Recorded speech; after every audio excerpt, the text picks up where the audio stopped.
Le gratin du cinéma français va se réunir ce vendredi soir au Théâtre du Châtelet pour la 36e cérémonie des Césars, avec 11 nominations.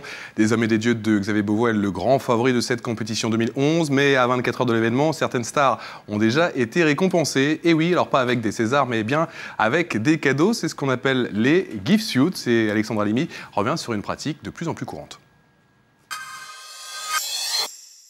Saviez-vous qu'en marge des Césars, les nominés et autres people se réunissaient dans des suites pour recevoir des cadeaux? Non? Explication. Alors les suites de cadeaux, donc gift suite à l'américaine, c'est en fait un concept de marketing de très haut niveau où on associe une marque avec une star, ça fait monter les ventes du produit. On met plein de marques un peu partout, on les niche dans la salle de bain, dans le salon, dans la chambre. Et donc en fait on reçoit les stars un peu comme chez nous, les nommés, les remettants, ils viennent tous chercher leurs cadeaux, et puis d'autres amis en même temps qu'on aime bien qui viennent en fait pour chercher leurs petits cadeaux. Cette suite de cadeaux avait lieu au 7e étage de l'hôtel Napoléon. 5 chambres étaient remplies de cadeaux. Caméras, cupcakes, robes de haute couture, jeans, bijoux, lunettes de soleil, maillots de bain, jeux vidéo. Et tout ça offert à ces stars qui n'en demandaient pas tant. Ce qui est agréable, on vous offre des cadeaux, on vous présente des marques. C'est plus qu'agréable, c'est divin. Je suis pas blasée du tout, j'adore recevoir des cadeaux, ça me fait très plaisir. C'est très sympathique, moi j'ai connu Nathalie à Los Angeles pour les Oscars.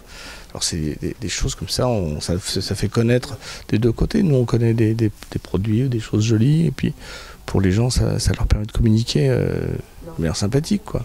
Là j'ai pris une robe brésilienne en strass, alors ça par contre je le porterai à une soirée ou quelque chose comme ça. Elles étaient jolies en plus je trouve.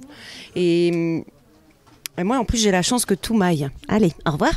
Petite précision, pour les plus gros cadeaux comme le voyage à Tahiti ou la PlayStation 3, seules les plus grosses stars y ont droit. Une bonne façon de tester sa cote de popularité. Oh non, je pense pas que ce soit la tête du client. Enfin, je sais pas. En tout cas, moi, avant chaque grand festival, je fais la suite. Seule contrainte pour les stars, il faut se soustraire aux photos promo. En même temps, toutes ces marques sont là pour ça, se faire connaître du grand public. C'est vrai que c'est un gros coup de pouce pour nous. Il suffit de voir quelqu'un de connu avec un de nos produits, c'est comme ça que ça marche. Dans les magazines, on a souvent des pages people avec ce que portent les stars, etc. Si on peut faire découvrir des marques et si on peut participer à tout ça, c'est un échange de bons procédés, on va dire. Ce concept de marketing existe depuis très longtemps aux États-Unis, notamment pour les Emmys ou les Oscars. Tous les acteurs d'Hollywood ont l'habitude de venir chercher leurs cadeaux en marge de ces cérémonies. En revanche, en France, on est un peu plus gêné, même si les mœurs sont en train de changer. C'est la 6e année pour les Césars, on est habitué, on est rodé.